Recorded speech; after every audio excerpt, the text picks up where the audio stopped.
The Haunting of Cubicle 1134, from the book, Unpleasantness, Ghost Stories for the Depressed, by Nathaniel A. Giles, copyright 2020 by Nathaniel A. Giles, Silverman Schumer Pryor, LLC, established as an S-corporation in 1980 and converted to an LLC in 1993, was headquartered in a severe 8-story modernist granite block on Orange Street, not far from Rodney Square and the Deltec campus. It stood out in a neighborhood that was largely 20th century poured concrete or 19th century red brick, but it was designed to be distinctive regardless of context. Silverman Schumer Pryor, LLC did not lease the building, they owned it, and they did not purchase it. They commissioned the Graves Architectural Group to design and build it in 1996. There was no mortgage or lien of any kind on it, and it was self-insured. SSP had offices in Fort Lauderdale, Pittsburgh, Plainfield, Irving, and San Jose, but these were satellites. The Orange Street building was the main location. The LLC was founded there, its name partners lived there, and it was said, but not substantiated,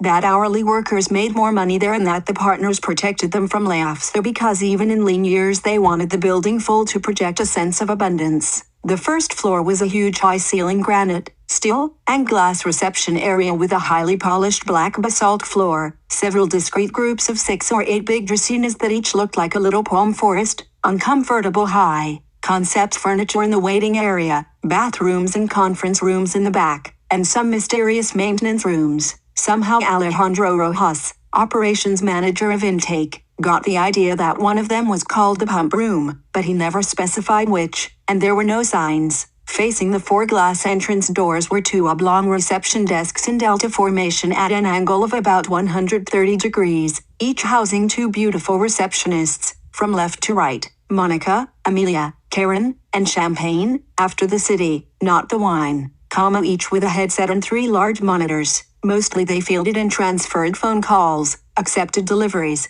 and monitored the security cameras that covered the site inside and out. During audits they greeted client reps, and prior to job interviews they seated and directed candidates. They were the points of contact for outside maintenance crews. They buzzed in employees who forgot their security badges. They politely declined the advances of male colleagues who mistook their sweetness for interest, and they beamed beautiful, bright white smiles at everybody they saw. The second floor was mostly accounting, which had a group of real offices in addition to cubicles because there was a group of real accountants in addition to accounting assistants and operations managers. It also housed the mailroom and floating offices for visiting attorneys, visiting accountants, compliance specialists, and client associates who came as often as bi-monthly to audit and schmooze. Floors 3 through 6 were cubicles as far as the eye could see, except for the tiny clear acrylic-walled pseudo-offices clustered in the corners and inhabited by department managers. These were the dreaded, shunned floors, peopled almost exclusively by hourly workers without degree-specific vocations. 3 through 6 excreted the most abundant product of both SSP and law in general, documents. Though they called these floors the Cube Farm, they were more like a factory that prepared, peer-reviewed, digitally executed, printed, notarized, served, filed, scanned, saved, and shredded every document for every case, from complaint to decree. The workers had no input, nor did they write anything that was ever filed in any court. Every document was generated with software that used stock language written ages ago by the senior attorneys, and had fill-in-the-blank interfaces into which workers manually typed the key particulars, dollar amounts, dates, the names and addresses of the parties and their attorneys, and sometimes pertinent parts of other documents like legal descriptions, execution dates, filing dates, and instrument numbers. Because of this mode of production, every single document of a certain type, that was bound for a certain court, looked and read exactly the same except in these details. It was tedious, hollow work that most of the employees could do in their sleep. Since they weren't permitted to sleep, they wore earbuds and listened to podcasts all day. Most viewed their phones as life-sustaining devices like pacemakers or dialysis machines, and viewed SSP as the hospital where they were kept just barely alive. One of the managers was proud of his MBA and felt like this was where he belonged, but everyone else thought he was delusional about what it meant to be where he was. No one else wanted or planned to be on these floors. It was where you wound up when you hadn't done any planning in college, and committed a few too many venal sins in the real world, and then found it was too late to repent. A terrible painting of a black dog, allegedly by a name partner's wife, hung opposite the elevator on 6 and was nicknamed Cerberus. 7 was almost all attorney offices, some spacious with secretaries out front, some as cramped and cell-like as the pseudo-offices in the corners of 3 through 6, but with a big cluster of cubicles in the northeast corner that housed all the paralegals. There were also several cubicles occupied by people who were mysterious insofar as no one knew what they did. One was an older guy, still young-looking but mostly gray-haired,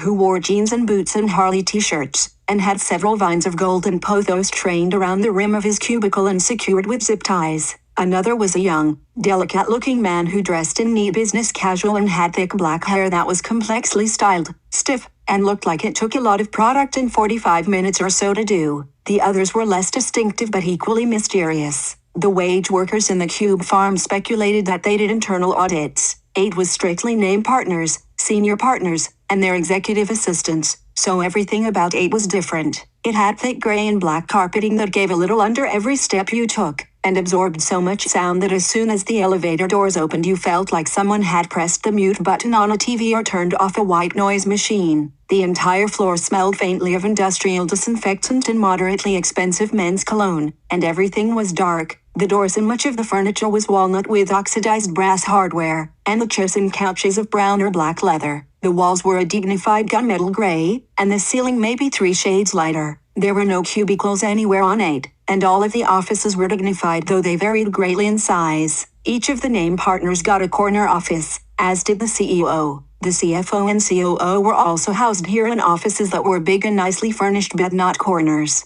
There was also a big break room as well as executive washrooms in the large conference room. The people on 7 and 8, having all the rights, privileges, and responsibilities of executive types, came and went as they pleased during the workday. They were often satisfied with staying on their home floors, though, because 8 was so nice, and the people on 7 felt connected to the status of 8. The accountants on 2, who also were executive or at least professional types, but whose floor wasn't nearly as richly apportioned as the attorneys on 8, often fled for hours at a time, especially around noon, even though their assistants and administrators were wage workers like their colleagues on 3 through 6. They were so close to the ground floor that it was not a big deal for them to go down one flight to get some air and take a walk. No one complained as long as they weren't excessive about it, and at lunch they would often wander down to Rodney Square and eat outside. Some of the older ladies power walked in groups. Some of the younger ladies would lie down on the grass, which the older ladies didn't really approve of but mostly kept quiet about. But generally speaking, this group was satisfied with their lot.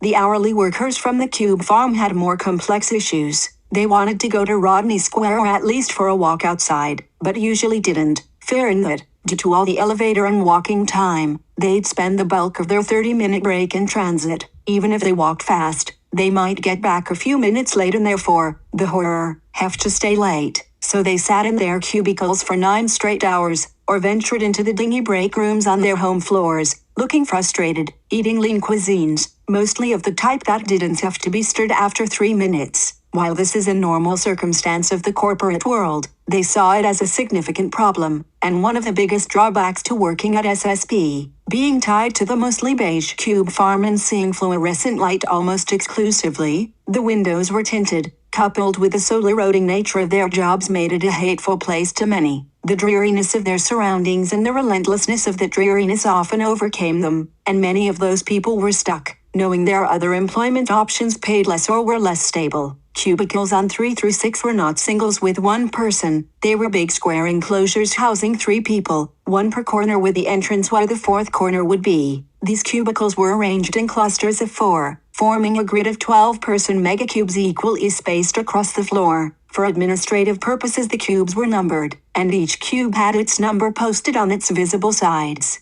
Cubicle 1134, on the 6th floor, had at one time been occupied by Carla Turner and Woody Derenberger, who were both legal assistants in litigation. Carla's job title was Senior Legal Assistant, whereas Woody was just regular legal assistant, so she thought she was queen. She actually didn't do anything arrogant or act any particular way, but Woody was sort of out there in the tinfoil hat area and had mildly paranoid fantasies about almost everything. They mostly didn't talk. Woody was quiet. Carla was stern and serious at work, as she was older and came from the Never Let Them See You Cry, and Never Let Them See You in a Bathing Suit school of women workers who had started in the late 70s and early 80s and had fought to be taken seriously. She was better at getting everything done the right way with all I's dotted and T's crossed and had great confidence in her recall of situational protocols, relevant laws, and company policies. Woody was faster and bolder with decision-making, and his judgment was usually pretty good despite his tinfoil hattish tendencies,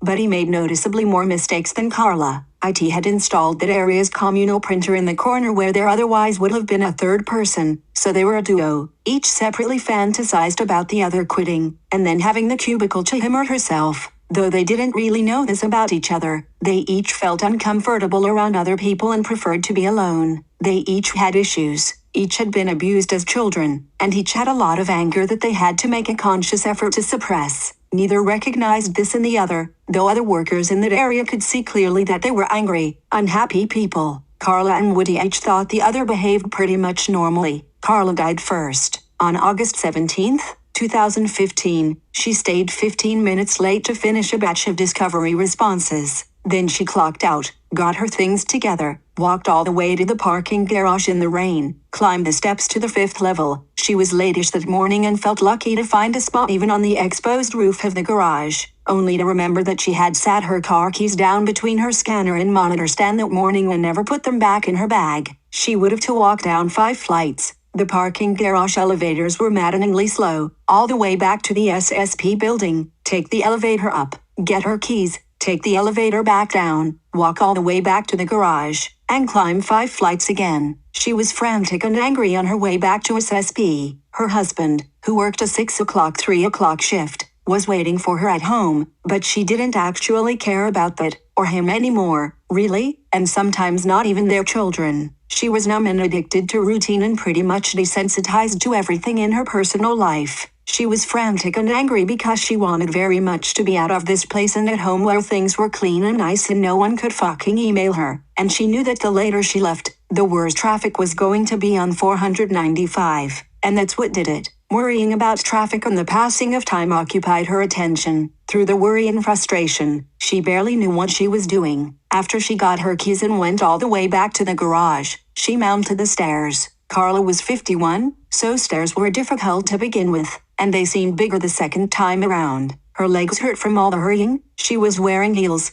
as she believed proper working women should, and she was slightly out of breath. The stairs were concrete with cross-hatched steel nosings meant to keep people from slipping, but they didn't work. The rainwater on the rusty steel was effectively lubricant. The cross-hatching did nothing, and she slipped. As she was falling, she wasn't sure what happened. She didn't know whether she had lost her balance or slipped or broke her heel, but somehow her right shoe failed to make firm contact, and she was in the air. Everything slowed way down during the fall, but that did not surprise her. She had been in several car accidents, and this was just what happened. As she waited for the impact, she wondered in a detached way how bad it was going to hurt, whether she would sustain a real injury or just a series of bruises, whether any of her things would be damaged. When she landed, her thigh hit the edge of one of the stairs with all her weight. Her femur broke right in half, severed her femoral artery, and she died of internal bleeding right there on the stairs between the 4th and 5th levels of the parking garage. Her death was painful and took a long time. No one came to help her because she refused to recognize that her leg was broken or to call out for help to the people she heard on the levels below. She didn't want to admit to some stranger that she was so stupid that she fell. She didn't want someone calling an ambulance. She didn't want to see a doctor. She just wanted to go home. She was determined to rest a bit,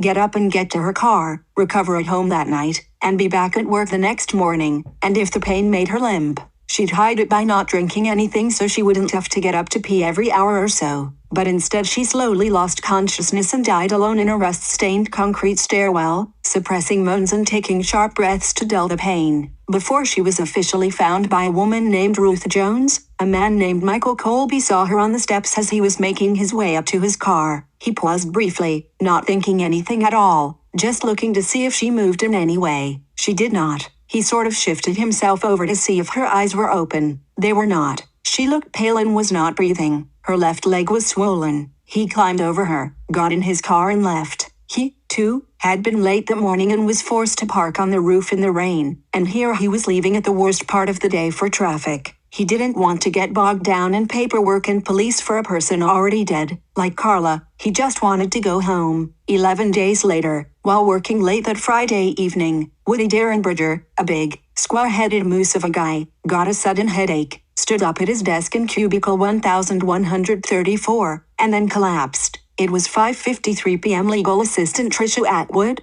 who thought she was the last person on the floor, left at 6 and walked right by his cubicle on her way to the elevator. She didn't see him at his desk. His monitors were asleep, and of course there was no reason for her to check and see whether he was lying on the floor. She assumed he had gone for the day, because of the climate-controlled conditions in which his body lay. The coroner felt confidence that Woody had died between 3 and 6 Sunday morning, meaning he lay there on the floor, still alive but probably unconscious, for somewhere in the neighborhood of 36 hours. He was found early Monday morning by a cleaning crew, and the cause of death was later determined to be complications following a cerebral embolism. In the days after the deaths, things on 6 were just sad. 1134 was right by the hall door and there was a communal printer in it, so it was a high-traffic area. Even after Carla and Woody died, people walking back and forth in front of it all day were constantly reminded that 2 people in the same cube died 11 days apart. It wasn't quite a coincidence, and it wasn't quite a curse, but it was a bleak reminder of the random nature of the universe, and the constant presence of death within it.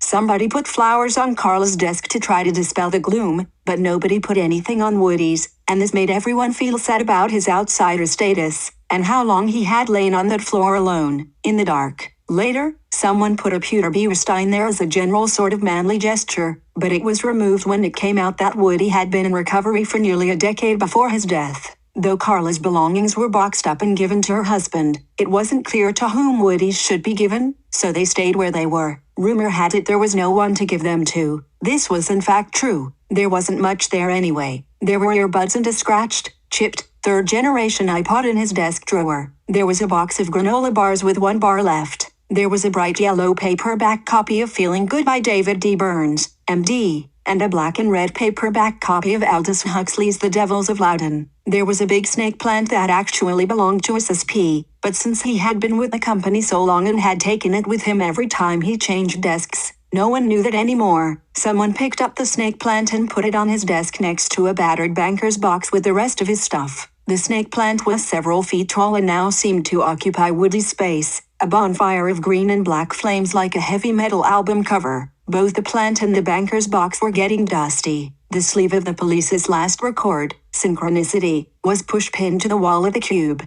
No one knew that was the sleeve of the very record he bought the day it came out, June 17, 1983, at the record store at Price's Corner that later became The Wall but was now a women's clothing store. Woody had loved the Police. He saw them 4 times. August 1981 at Liberty Bell Park Racetrack, January 1982 at the Spectrum, August 1983 at JFK Stadium with Raymond Jones Jett and some other band he could never remember the name of, and February 1984 at Boardwalk Hall in Atlantic City. There was no one living who knew this about him anymore. The medical examiner noted that Woody had 2 tattoos on his back. On his left shoulder blade was a circle, but the ME had missed the little spot in the middle. He had mistaken it for a freckle or mole. On the right shoulder blade, much bigger, much more complex, faded and blurry and indigo blue, and probably never very clear to begin with, was what looked like a stick figure monster strangling itself with its own hands. No one else knew about the tattoos except a couple of women he had slept with who never thought about him anymore, and a couple of old doctors who had no reason to call him to mind.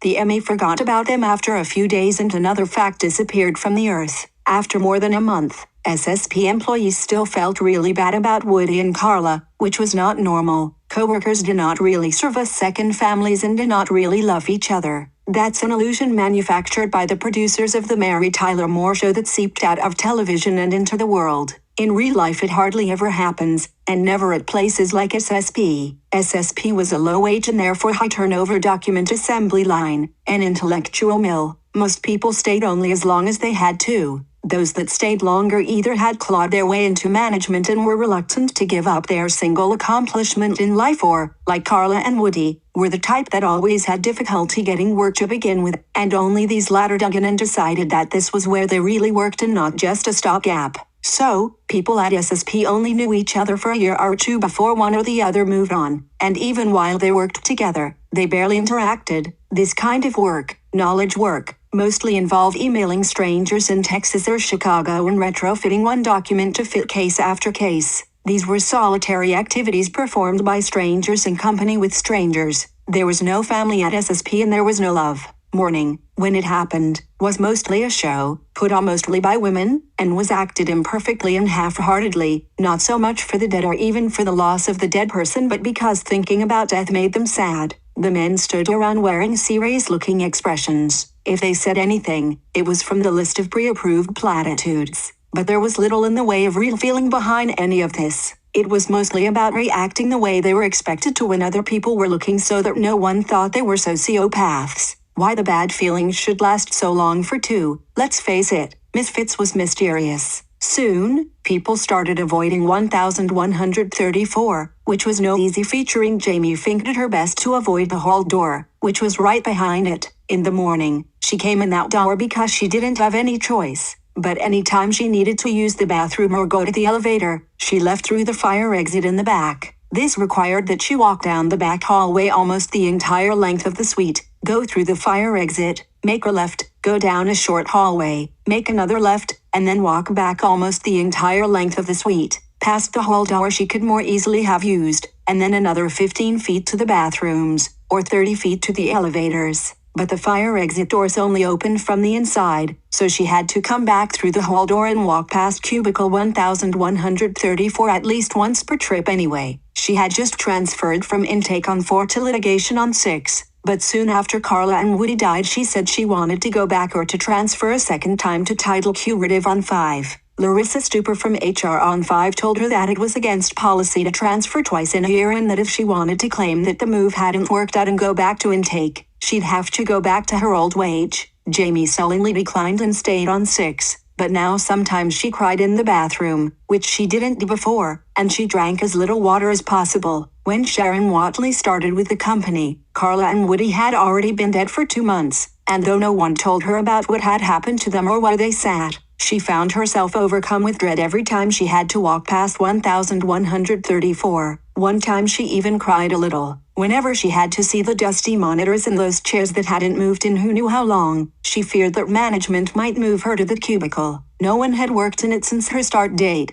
and the company was so big on efficiency that she couldn't imagine that space being wasted for much longer. She could imagine having to take the whole cylinder of Clorox or Lysol disinfecting wipes into the cubicle with her to clean the thick dust off the long beige desk, the keyboard with some other person's crud under the keys and dust down their graduated sides, having to get used to a new chair, and being skeeved out by the armrests because they had so much dust on them on top of some other person's arm funk. That, combined with the fact that she would have to sit by the door and listen to it opening and closing all day, filled her with a kind of panic she wasn't used to. Her doctor put her on buspirone, but she drank at least a little alcohol every night, and the combination made her so dizzy that she elected to stop taking it so she could keep drinking. The bad feelings were the only issue for a while, and in all fairness, feelings are just feelings and could have been in everyone's head. But after 3 months, physical events started happening. First, the printer fell over and almost crushed Susan Ridley Walker. On Wednesday, November 18th, 2015, which was a client visit day, so everyone was dressed up. Susan Ridley Walker, Paul Bostaff,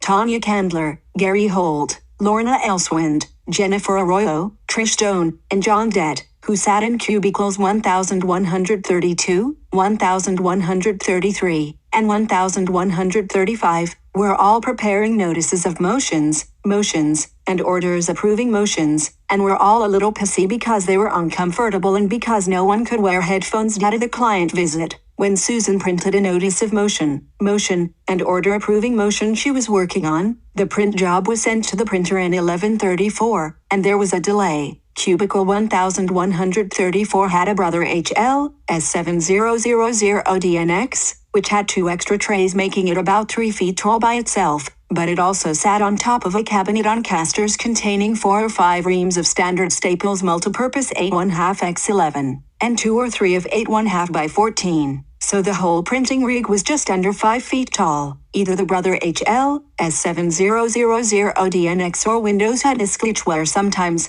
For reasons unknown, the print job would be delayed by almost exactly 3 minutes, which was long enough that you were too annoyed to stand there and wait for it. But if you went back to your desk and sat down, like immediately after that, it would print and you'd have to get right back up. And once you clicked print and then OK and then realized you were getting the delay, it wouldn't let you cancel the print job and send it to a different printer. When Susan realized she was getting the delay, instead of going back to her desk, she stood there for the better part of 3 minutes talking with Paul. Paul was pretty much the best person who had tried to replace Dave, but it was generally accepted that Dave had been extraordinary at his job and that, while Paul was better than sufficient, he just didn't have what Dave had, and frankly, sometimes the way he wrote sounded like a mess, even though technically everything was correct and delivered exactly on time. "It's dishonest," she whispered to him over the cubicle wall. "The clients come here and we play dress up for them, but the rest of the time we look like slobs in jeans and t-shirts. Why do we have to lie to them?" Paul didn't care that it was dishonest.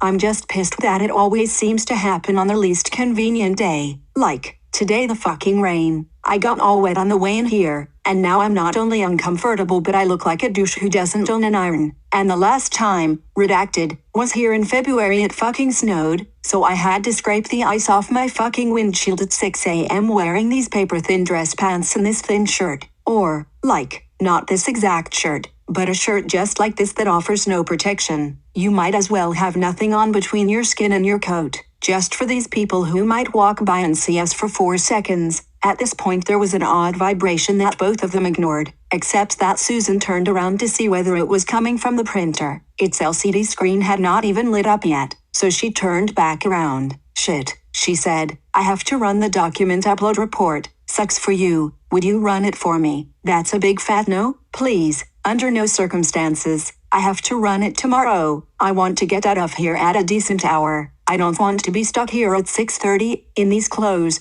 uploading documents to OPS that are never going to see the light of day." "No? Why does it always seem like it's my turn?" "It's your turn now, but it'll be my turn later." Then there was a sharply drawn breath and a deep crash intermingled with the sound of Susan trying to stifle a cry. Everyone was silent and agape. Somehow the printer had tipped over and fallen off the cabinet. The top half sort of gently bounced off Susan's back, but the bottom half banged into her heel as it crashed to the floor. Everyone was astonished, but not because of the injury the thing caused or the slightly worse ones it may have caused if it fell differently. They were astonished because there was no reason it should have fallen at all. The floor, obviously, was perfectly level, and it wasn't like Susan Ridley Walker was leaning on the printer. She was leaning on Paul's cubicle, and there was plenty of space between her and the brother HL/S7000DNX. Everyone attested to this, and Morgan Lander, operations manager of litigation and therefore the person responsible for this part of the floor, knew it herself and said nothing to the contrary. Miss Silverman's assistant insisted that Susan see a doctor and have her foot x-rayed at the very least.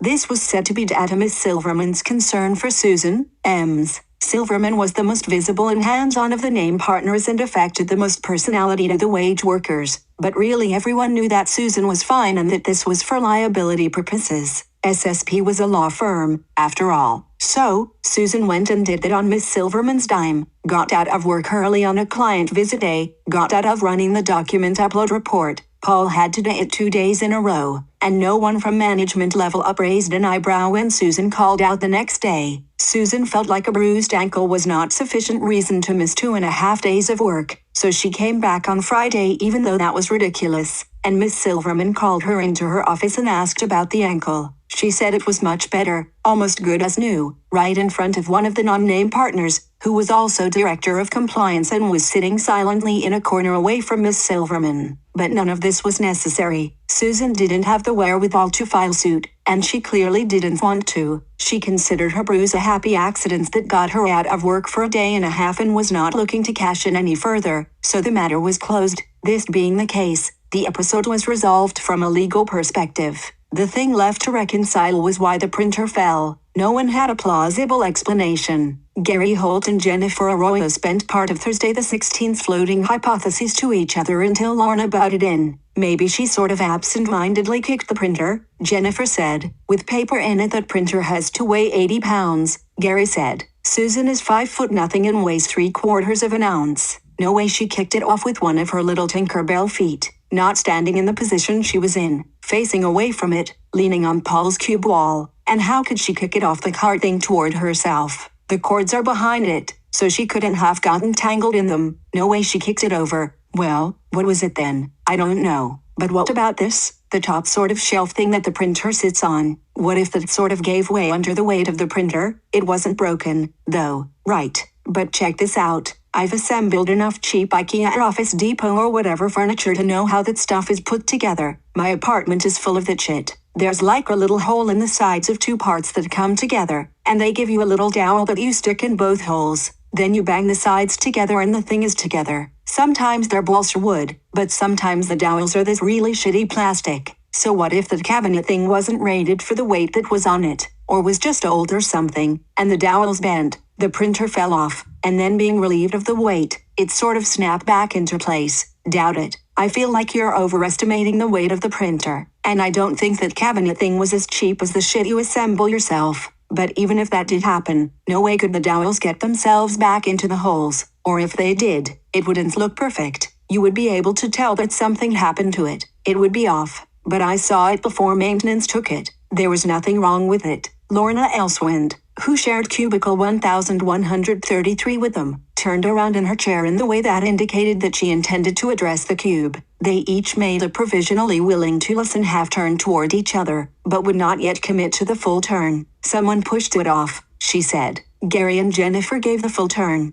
Who? Jennifer whispered. Lorna shrugged. Woody or Carla? Jennifer looked at Gary. Gary laughed not quite obnoxiously loudly but louder than was probably strictly appropriate. The way you laugh when you suddenly realized how two things interlock. They felt like they had realized a truth. Not one they could countenance in front of other people the way Lorna was doing now, but one that they could secretly believe in and occasionally whisper to each other and to Lorna about. It was immensely satisfying and entertaining to them. The days here were long and desperately uninteresting. Having this new story to contemplate and use to explain any weird thing that might happen gave them something to think about other than how slow their computers ran when it got close to 3 o'clock and IT started all their maintenance bullshit, or whatever. Whether it was true or not, they were grateful that Lorna had given it to them, except for the bad feelings. The week following Susan Ridley Walker's accident was uneventful almost all the way to the end. Jennifer and Gary listened carefully and hoped to be able to attribute noises made by the living to Woody and Carla, but every time they heard something, they poked their heads up over the cube wall and almost immediately found the source. They hoped to see things but saw nothing. They even hoped to feel bad, but they always felt bad at work, so it was difficult to determine whether it was caused by the malevolent spirits of their deceased misfit co-workers or it was just how their lives were. Their excitement about the matter cooled. That Friday, however, Trisha Atwood was once again the last person on the 6th floor. Trisha was very businesslike and affected to have no feelings when she was at work, but of course she did have feelings, and of course she was unhappy. Not yet having heard the whispers about Lorna's story, the idea of ghosts hadn't occurred to her, but her bad feelings in and around 11:34 were still very strong. She did not find this strange, as she knew that she had walked right by Woody as he lay dying and frequently thought that if she had just bothered to look, she might have seen him, called 911, and saved his life. Or even if she hadn't saved his life, she might have saved him 36 odd hours of pain, discomfort, loneliness, and fear. She did not know that he was thought to have been unconscious. She imagined herself lying on the floor, alone in the dark, for half that long, and it brought her almost to tears. Trisha clocked out at 5:53 that evening. Like Woody, Trisha had little to go home to, so she liked to get some overtime in, especially on Fridays. Though she was really just dodging an empty apartment in a dark, silent phone, she gave out that she was so busy during the rest of the week that she had things she couldn't get done at any other time, and she didn't hate staying after everyone rushed out of the building, and it was silent. But for the computer fans and the climate control vents, she felt calmer and more productive. After 20 minutes of detecting nothing, the motion sensors let the lights go out, and she sat in the glow of her monitor, working almost smugly, feeling like she must look like the only truly dedicated employee on the 6th floor, but really she was just cleaning up, proofreading, finally answering emails from troublemakers it was best not to communicate with in real time, making sure all the tasks of the day had not just been completed but marked complete, making sure there were no physical copies of sensitive documents that hadn't been scanned and shredded. But there always came a point when there was nothing else that she could do without committing to another hour or more, and that was the time to go. On this particular Friday, That time was 5:53. On her way to the hall door, she stopped to sort through her purse and find her phone. As she was sorting, she felt a hand on her shoulder and turned. There was no one. Then the hollow, plastic, bass drum sound of an office trash can being knocked over came from 1134. She took 2 diagonal steps forward left and looked over the cube wall. There was the trash can knocked over, just as it had been when the cleaning crew found Woody, and there was Woody. He did not look well. He wasn't splayed out dramatically like a corpse in a movie. He was face down, bent slightly at the waist, and his arms were under him. She could see his left hand sticking out from under his right side. It was an unplanned, chaotic position that conscious human beings never assumed. She didn't scream or move or say anything. She just continued to look until he disappeared. Then she walked very quickly out of the suite, past the elevator to the stairwell, took off her heels, and effectively ran down 6 flights of steps, silently crying. When she reached the ground floor, she paused before the door to hyperventilate, cry audibly, and put her shoes back on. The stairwell opened on the left side of the huge granite, steel, and glass reception area, where there was no cover from inconvenient people. She didn't think she was likely to be seen at this hour, but just in case, she wiped her eyes with the heels of her hands, smoothed her hair, and planned to make a very determined, looking beeline straight to the exit to deter any person who might otherwise think to stop her. When she opened the door, the reception area appeared empty, and she thought she was in the clear, but just as she reached the outer door, one of the receptionists, Amelia, was leaving too and called out, "Hi, Trisha." She clearly wanted to walk with her. Trisha had no choice but to stop, and it being clear that something was wrong, Trisha explained. By the following Wednesday, everyone knew what Trisha had said, which of course she didn't like. She didn't want to be called into her manager's office to be talked to about spurting rumors. Management did nothing, however, which did not change either Trisha's fear of management retaliating or her icy outward demeanor. She just had another thing to carry around with her, another thing to pretend wasn't happening. The next Wednesday, just when things were calming down about Trisha's sighting, except in 1133, where everyone was still on high alert and peering over the cube wall every few minutes, there was another incident. The printer had the 3-minute delay thing happening, so out of frustration people started reprinting at other printers and never picking up the copy they made at 1134, and paper started piling up. Around 3:45, Nathan Black, the weird fat guy from Complaints, Cube 1140, forgot about a delay and accidentally printed a draft of a complaint to 1134. Instead of printing to another printer, he decided to spend the 3 minutes sifting through the documents that were just sitting on top of the HLS7000DNX in case any of them were sensitive and needed to be shredded. After a few seconds, he leaned over Gary and Jennifer's cube wall and dangled a piece of paper from his fingers. "Fuck's this?" he asked, genuinely puzzled. Jennifer and Gary were not the owners, operators, or proprietors of the printer, but because they sat closest to it now, people just brought things to them. Documents, problems, questions, reports about performance, and so on. Gary was irritable about it and usually said standoffish things, but Jennifer tried to be helpful, so she took it from him and looked. Though it was only text, it had been printed in landscape view and was one word, help in 200-point font. It took up the entire page. She said, "We'll take care of it. Thanks, Nathan," and smiled that go away now smile that some people have mastered. Weird. Nathan went away. She showed the paper to Gary. "What font is that?" she asked. Times New Roman." "No," Jennifer said. "Garamond." Carla used Garamond in all of her emails, including her email signature, against company policy, which was to use 11-point Arial in all email communications. Everyone knew that Garamond was a weird Carla thing. "It's Times New Roman." "It is not," Jennifer insisted. "There are differences. Like, look at the little things at the bottom of the H, like, the little things that it stands on, that the H stands on. In Times New Roman they're perfectly flat. The edges are perfectly straight. In Garamond they're slightly arched. Same with the P, and look at the edges. They're slightly wonky. Like, the lines aren't straight. If you print this ad in Times New Roman, they're perfectly straight. The wonkiness of the lines is just from printing real big letters.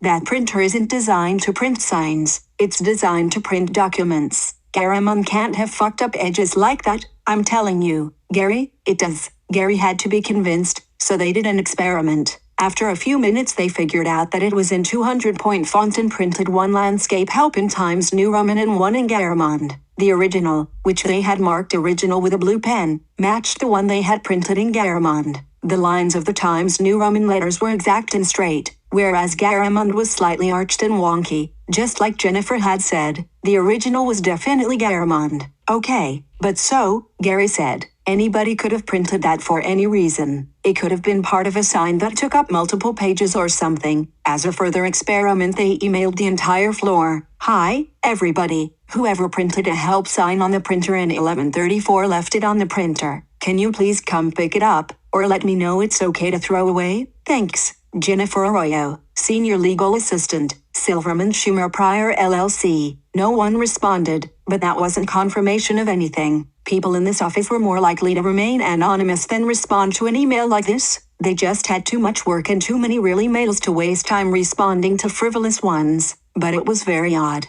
You don't make signs with 16th century serif typefaces with wonky edges. You make them with clean-looking, smooth-lined, modernist sans serif typefaces. That's what those fonts are for. And even though not everyone knows that, not one living soul at SSP used Garamond. Everyone except Carla followed company policy, which was Arial 11 for email and Times New Roman 12 for every legal document except in courts where other fonts or sizes were required by court rules or recommended by counsel, which was sometimes scandalous. The Superior Court of Pennsylvania issues opinions in Verduna, and Pennsylvania Rule of Appellate Procedure 124 was amended in 2013 to increase the minimum font size from 12 to 14. SSP brass decided to mirror the court, so all docs sent to the Superior Court of Pennsylvania were in 14-point Verduna, which skeeved out the entire typography nerd community at SSP. Of course, Gary pointed out, this explanation implies that Carla logged into her machine, which clearly has not been physically touched for a long time as evidenced by the centimeter-thick dust all over it. Opened Word, selected blank document, selected her font. Calibri is the default in Word these days. Changed the print settings to landscape. Enlarged the font to 200, which it takes a bit of experimenting to figure out is the roughly appropriate size for this purpose. Click print. Waited almost exactly 3 minutes, and then turned off her machine without anyone noticing the monitor coming on, without her mouse moving from the position it's been in since she died, and without disturbing the dust over there in any way. Or she somehow ghosted her way into someone else's machine and interfaced with it in a way that they didn't detect, or went straight into the code or something and printed it that way, which Carla couldn't do with her hands while alive, let alone with no physical body, and of course she had zero coding or IT know-how or whatever it would take to do that. So, if we're saying she did this, which way did she do it? Jennifer shrugged. They looked at Lorna. Lorna half turned toward them. Who knows what they can do, she said seriously, with one inclined eyebrow. She slowly turned back around. When she heard them turn back around too, she smiled into her monitor. She was enjoying playing the spooky gypsy woman. The next incident came the following Monday. When everyone came in that morning, they found things in a general but low-key sort of disarray. No one's trash can had been emptied. Debris of various descriptions was still all over the floor, tables, and counters in the break room, and the bathrooms were as filthy as they had been on Friday evening. It turned out that Tri-State Cleaning, SSP's longtime servicer, had been fired. Things in 1134 were torn up too. There were ripped papers everywhere. The printer's drawers were all pulled out and emptied onto the floor. The trash cans and recycling bins were flipped, and both Woody's and Carla's chairs were overturned. No one else's chairs or cans or bins or printer drawers had been messed with. Everyone was in the dark for 2 or 3 hours. But then another rumor spread through the floor. Mackenzie Starkwhite had a cousin, Garrett, who was an opioid addict and had been to prison 3 or 4 times, so he couldn't get a good job even though he had a master's degree in public policy. Garrett wound up working for one of these nighttime cleaning companies and heard from a guy who had quit Tri-State Cleaning and came to his company, Schumacher Management, Inc., that in truth the cleaning crew actually sort of quit. Tri-State had come into SSP Sunday night, and in the same place where they had found a dead body in August, they now found everything moving around. Paper flying, chairs moving, printer drawers being pulled out, trash cans moving by themselves, so the cleaning crew left and refused to return. When the crew went back to their office and told management, a bunch of them got fired on the spot, and Tri-State had to separate out a bunch of people from other crews to come and form a makeshift crew to finish cleaning for SSP. When the makeshift crew went in, nothing was moving, but things were torn up. Just like the original crew had said, the makeshift crew started trying to clean it up, but then things started moving again, and the makeshift crew left too and refused to go back. Tri-State's management was still trying to sort out the mess that morning when some of SSP's senior partners came and found that no work had been done anywhere on 6, 7, or 8. They were so mad they called and fired Tri-State. So technically Tri-State was fired, but really two different crews saw what was happening in 1134 and quit. This complex story was transmitted more or less intact through the office, with some Santeria-related additions of questionable provenance appended to certain versions. Soon enough, everyone on the floor knew what had happened, and, more importantly, as they talked about it more and more, they were starting to convince themselves it was true. After all, two different cleaning crews saw it happen, and stuff in 1134 was all messed up just like they said. At this point, people started openly avoiding 1134, which was awkward as that effectively meant that they had to avoid the front door. At first it was only Jamie Fink, but soon there were almost 20 people using the fire exit to go to the elevator or bathroom. Again, the fire exit only opened from the inside, but they solved the return issue by leaving a pencil or pen closed in the door to keep it from shutting all the way and locking them out. Eventually, there were so many people doing this that a kind of etiquette grew up around putting the pen back in the door if one fell out when you opened it, so no one would get locked out. Of course, management saw what was happening and emailed the entire floor advising that the backdoor fire exit was only to be used by IT or in case of fire or emergency. Certain people continued to use it until department managers whose offices were in that back hallway started intervening, which was very awkward and smacked of high school. Also, preventative or palliative superstitions started to gel around Cubicle 1134 that, whether they worked or not, made otherwise powerless people feel like they could handle the situation better. Lydia Ryder was the first to be seen sheepishly performing the little ritual but became the standard.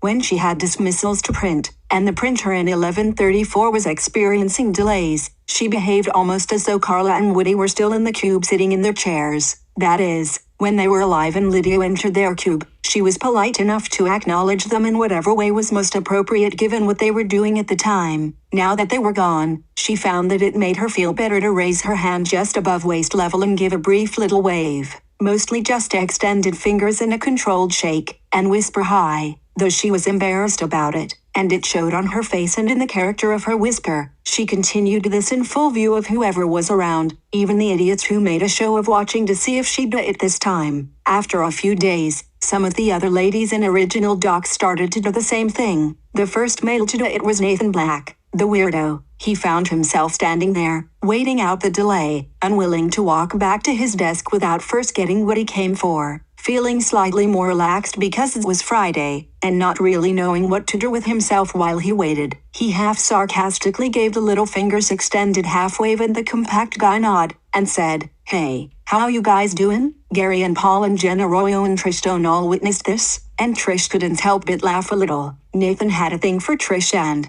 even though he knew she was out of his league, for some reason he considered this an encouraging sign, so he made that greeting his ritual. This pretty much set the tone for the men, slightly sarcastic but never really crossing the line to disrespectful. Only once did Nathan go as far as, "Don't you guys ever dust in here," whatever specific thing someone did. The ritual was to greet Woody and Carla. This became so ingrained that people started to do it unconsciously, and by March of 2016 even Morgan was doing it without a thought, sometimes even when just walking by. This seemed to calm the activity way down, and the bad feelings were pretty much diffused. Some people still had them, but acknowledging that something was there, and making a gesture toward being friendly with it, seemed to make everyone feel a little better. Insofar as physical events, a few things happened after that. Lorna Elswind, who had previously grown very proud of herself for being the first to recognize that ghosts were present, one day let out a brief little chirrup of a scream and swore that she saw Woody's chair move. This was especially interesting to Jennifer Arroyo, who thought that prior to Woody's death he had shown Lorna an inappropriate amount of attention, or if not inappropriate,